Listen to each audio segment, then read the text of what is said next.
Hello, I welcome you all once again to my channel Explore Education. I am Dr. Rashmi Singh, Assistant Professor, Department of Education, SS Khanna Girls Degree College, University of Allahabad. In this time, I am going to discuss with you approaches towards educational planning, in which I will discuss three approaches. Today it is the turn of manpower requirement approach. Okay. बात आजकल हम लोग कर रहे हैं educational administration और management की, जिसमें से हमने पढ़ा कि एजुकेशनल एडमिनिस्ट्रेशन और मैनेजमेंट का मीनिंग, नेचर एंड स्कोप क्या है। फिर अब हम एजुकेशनल प्लानिंग क्या है, उसका मीनिंग, नेचर और स्कोप क्या है, शैक्षिक नियोजन क्यों करते हैं हम, फ्यूचरिस्टिक होता है, हमको आगे क्या गोल्स हैं, उनको अपनी जो रिसोर्सेज हैं उनसे हम कैसे पा सकते हैं, ये एजुकेशनल प्लानिंग है। तो इसकी तीन अप्रोचेज मेन हैं, चौथी भी कभी कभी मतलब थोड़ा लेस पॉपुलर है। जो तीन मेन अप्रोचेस हैं वो है man power requirement approach, rate of return approach और सोशल डिमांड अप्रोच। एक सोशल जस्टिस अप्रोच भी है। तो फिलहाल हम लोग तीन अप्रोचेस पढ़ेंगे, जिसमें से आज मैन पावर रिक्वायरमेंट अप्रोच जानते हैं कि क्या है ये अप्रोच। मैन पावर रिक्वायरमेंट है ना, the major concern of education is development of human resource for the nation. भाई शिक्षा का मुख्य कंसर्न किससे है, लेना देना किससे है उसका, कि हम राष्ट्र के लिए मनुष्य मानव संसाधन का विकास कर सकें।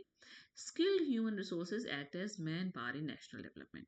और जो स्किल्ड ह्यूमन रिसोर्स होता है, मतलब जो कुशल मानव संसाधन, जिसके पास कोई कौशल है, वो राष्ट्रीय विकास में एक मैन पावर की तरह काम करता है ना। This approach focuses on educational planning in accordance with man power needs of the economy. ये जो अप्रोच है, मैन पावर रिक्वायरमेंट अप्रोच, ये इस हिसाब से काम करती है, शैक्षिक नियोजन इसके हिसाब से करती है कि man power need of the economy क्या है। There are three major elements of man power requirement approach. These elements are, वो कह रहे हैं कि तीन मुख्य तत्व अगर मैन पावर की रिक्वायरमेंट के हिसाब से प्लानिंग हो रही है तो होता है। पहला, estimation of future need of man power for the country. हम ये एस्टिमेट लगाएं कि देश के लिए आगे आने वाली आवश्यकता में कितने मैन पावर की जरूरत होगी। Not only quantitatively but also qualitatively, सिर्फ संख्या में नहीं बल्कि कौन से गुण चाहिए होंगे मैन पावर को। The planning must have a target date for the future. हमको एक डेट सुनिश्चित करनी होगी कि फला ईयर तक, फला डेट तक हम इतने स्किल्ड मैन पावर जनरेट कर लेंगे। फिर हम क्या करें, evaluation of existing man power availabilities. हम ये देखें कि जो अभी मैन पावर हमारे पास है उसके पास कितनी योग्यता है, उसका मूल्यांकन करें। और तीसरा, planning of activities, procedures and resources to fulfil gaps between existing and expected man power needs of the country. और हमको ये प्लान करना होगा कि हम कौन सी एक्टिविटीज़ करेंगे, कौन से प्रोसीजर्स अपनाएंगे, कैसे, किन रिसोर्सेज से हम उस अंतर को कम करेंगे जो कि अभी हमारी जो मैन पावर है उसके पास है, और जो मैन पावर हमको चाहिए, उसके बीच में जो अंतर है उसको पाटने का काम। यानी कि हम यहाँ पे शैक्षिक नियोजन इस तरह से हो रहा है कि कितनी मैन पावर की ज़रूरत फ्यूचर में होगी, उस मैन पावर की रिक्वायरमेंट को पूरा करने के लिए एजुकेशनल प्लानिंग की जा रही है। इसीलिए इसका नाम मैन पावर रिक्वायरमेंट अप्रोच है। The man power approach deals with human resource development. ये अप्रोच जो होती है वो मानव संसाधन के विकास से डील करती है। Thus the focus is on forecasting the man power needs of the economy of a particular country और at global level depending on the context. ये अप्रोच इस बात पर बल देती है कि हम एक पूर्वानुमान लगा सकें कि किसी भी देश की इकोनॉमी को बढ़िया करने के लिए कितनी मैन पावर की जरूरत है। This approach assumes that manpower is variable and may be modified with technical, economic and social development of the society. ये अप्रोच ये मान के चलती है कि भाई वेरी कर सकता है ना मैन पावर, हम एकदम फिक्स थोड़ी बता सकते हैं कि 1 करोड़ लोगों की जरूरत होगी, और ये बदल भी सकता है टेक्निकल, इकोनॉमिक और सोशल डेवलपमेंट के हिसाब से। Manpower is the most active and forceful function of any educational system. ये किसी भी शैक्षिक तंत्र का सबसे सक्रिय और फोर्सफुल फंक्शन है। In other words, this approach is based on the conception that the education system is primarily called upon to supply the economic system with qualified personnel required at all levels. ये approach इस बात पर आधारित है, जो ये मान के चलती है कि शैक्षिक निकाय का काम क्या है। उसका मेन काम ये है कि राष्ट्र की जो आर्थिक मतलब ढांचा है, उसके लिए आप स्किल्ड क्वालिफाइड लोग उत्पन्न कर सकें। Therefore, this approach focuses on making education more vocal and other ideas like multiple educational course and skill based education. इसीलिए जब इस अप्रोच के तहत तहत प्लानिंग होगी तो हम स्किल के पीछे ज़्यादा जाएंगे, स्किल पर ज़्यादा काम करेंगे, which leads to the satisfaction of manpower needs of the country.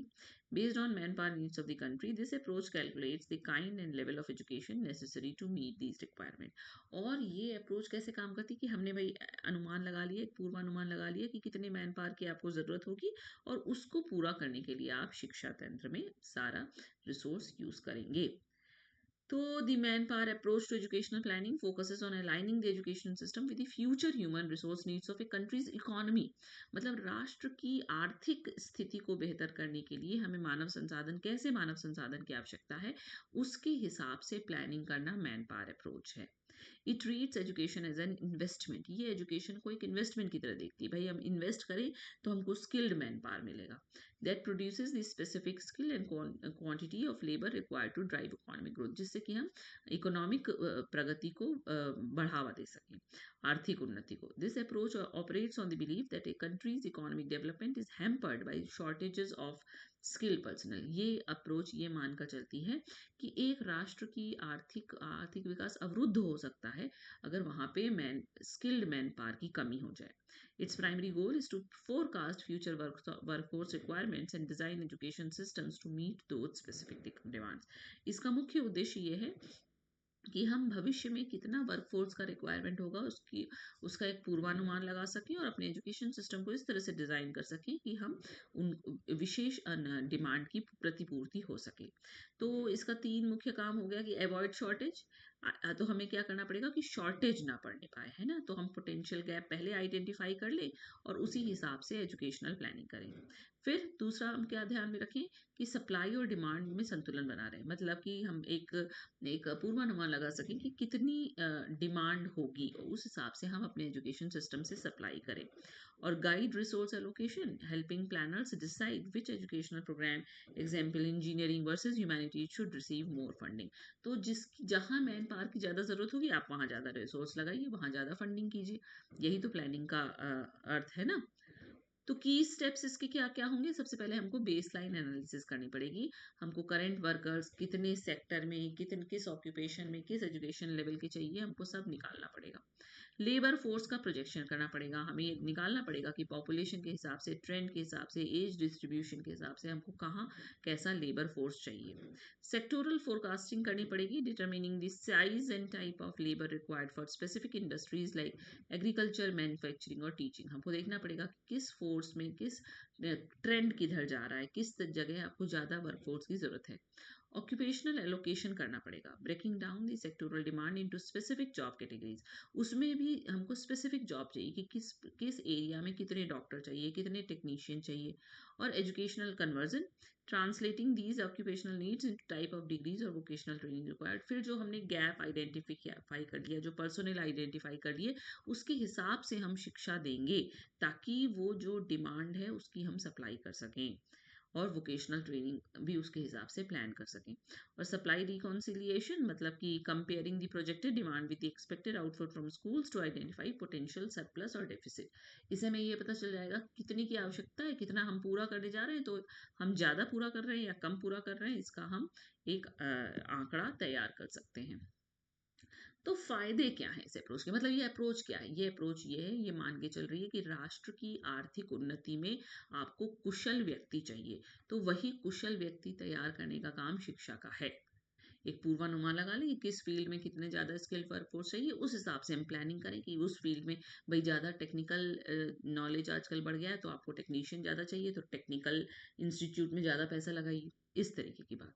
तो इसके फायदे ये हैं कि the man power planning approach assumes that education as a place in the economy of the country and positively contributes to the nation's growth, thus emphasizing the importance of education. इससे शिक्षा की भी महत्ता बढ़ती है भाई, क्योंकि शिक्षा से ही आप स्किल्ड वर्कफोर्स पैदा कर सकते हैं किसी भी देश की उन्नति के लिए, आर्थिक उन्नति के लिए. The manpower approach does not need sophisticated statistical studies and can easily point out extreme gaps and disparities in education output pattern that need necessary antidotes. मतलब इसमें आप पूरा चूंकि आंकड़ा तैयार कर रहे हैं, विश्लेषण कर रहे हैं, तो आपको आइडिया है कि कहाँ पे ज़्यादा कमी है, कहाँ पे ज़्यादा सरप्लस है, कैसे उसको पूरा किया जा सकता है. और since the approach focuses on man power needs of a country, It effectively guides educators and policymakers on how roughly educational qualifications of the labor force ought to be developed in the future. तो चूंकि man power need का पूरा आपने विश्लेषण कर रखा है, तो ये पॉलिसी मेकर और एजुकेशनिस्ट को ये बता सकती है कि किस तरीके के लेबर की ज़रूरत है, किस तरीके का एजुकेशनल क्वालिफिकेशन को आपको प्रमोट करने की ज़रूरत है भविष्य में। पर इसकी कमियां भी हैं। कमियां ये हैं कि मैन पावर अप्रोच में over emphasize the notion of unemployment and underemployment, which may become a challenge to move towards the right kind of education, thus in turn may be development oriented in this thereby created job। मतलब कि हम चूंकि अनुमान लगा रहे हैं कि किस क्षेत्र में ज़्यादा रोजगार है, किस क्षेत्र में कम रोजगार है, कौन स्किल्ड वर्क फोर्स की ज़्यादा ज़रूरत है, तो हो सकता है कि रोजगारी, बेरोजगारी, अर्ध बेरोजगारी के कंसेप्ट का मिसकंसेप्शन हो जाए या ओवर एम्फेसिस हो जाए। Educational planners in this approach get limited guidance in the sense that it does not clearly indicate what can be actually achieved at every level of education। चूंकि primary और secondary की बात हम नहीं कर रहे हैं, हम सिर्फ हायर की बात कर रहे हैं, क्योंकि स्किल्ड वर्कफोर्स तो हायर से ही मिलेगा। तो प्राइमरी और सेकेंडरी लेवल के एजुकेशन का मतलब की बात ज़्यादा नहीं हो रही है, ये भी इसकी एक लिमिटेशन है। और since primary education, the first step of education, is not considered to be work connected, manpower approach suggests the curbing of the expansion of primary education until the nation is rich enough to expand it। This is not a healthy sign for any country because it is primary education which lays the foundation of a developing nation। वही बात है ना, चूंकि आप work force skilled work force man power की बात कर रहे हैं, तो प्राइमरी को आप एम्फेसिस नहीं देंगे, क्योंकि ये सब कुछ तो आपको हायर एजुकेशन से मिलना है, तो प्राइमरी कमजोर हो जाएगा। जबकि ऐसा नहीं होना चाहिए, क्योंकि प्राइमरी एजुकेशन ही हायर एजुकेशन, सेकेंडरी और इवेंचुअली हायर एजुकेशन की नींव है। And this approach gives a biased view of manpower needs which are mostly focused on the urban setting। अच्छा, एक बात और है कि हम शहरी क्षेत्रों के ही रोजगार की ज़्यादा बात कर रहे हैं, हो सकता है ग्रामीण वाले की हम बात ना कर रहे हो, तो वो और पिछड़ा हो जाए। तो इस तरीके का एक मिसकंसेप्शन भी, एक बायस्ड व्यू भी निकल सकता है। तो ये इसके प्रॉस एंड कॉन्स है, एडवांटेजेस एंड डिसएडवांटेजेस। देखिए, गाइडेंस मतलब प्रॉस क्या है, इसका एडवांटेज क्या है कि ये क्लियर रोड मैप देता है इवोल्यूशन के लिए, लेबर फोर्स क्वालिफिकेशन के लिए। ये एजुकेटेड अनएम्प्लॉयमेंट को कम करता है। क्यों? क्योंकि हम स्टूडेंट को जॉब मार्केट कैपेसिटी से जोड़ रहे हैं, तो हम बेरोजगारी को कम कर सकते हैं। Highlights extreme gaps in the educational output that need immediate remedy. हम निकालते हैं, इम्बैलेंस का डिटेक्शन कर लेता है कि कहाँ पे असंतुलन हो रहा है, और सजेस्ट करिकुलम में चेंजेस सजेस्ट करता है कि आप उसको ज़्यादा प्रैक्टिकल बनाइए, वोकेशनल बनाइए, स्किल कोर्सेज इंट्रोड्यूस करिए। लेकिन इसकी दिक्कतें क्या हैं कि long term forecast are often unreliable. हम 10 से 15 साल बाद का फोरकास्ट करना बहुत चैलेंजिंग है, क्योंकि इतना ज़्यादा टेक्निकल एडवांसमेंट है कि आप 10-15 साल बाद क्या जॉब की ज़रूरत होगी, कहाँ मैन पावर की ज़रूरत होगी, आप प्रेडिक्ट करना मुश्किल है।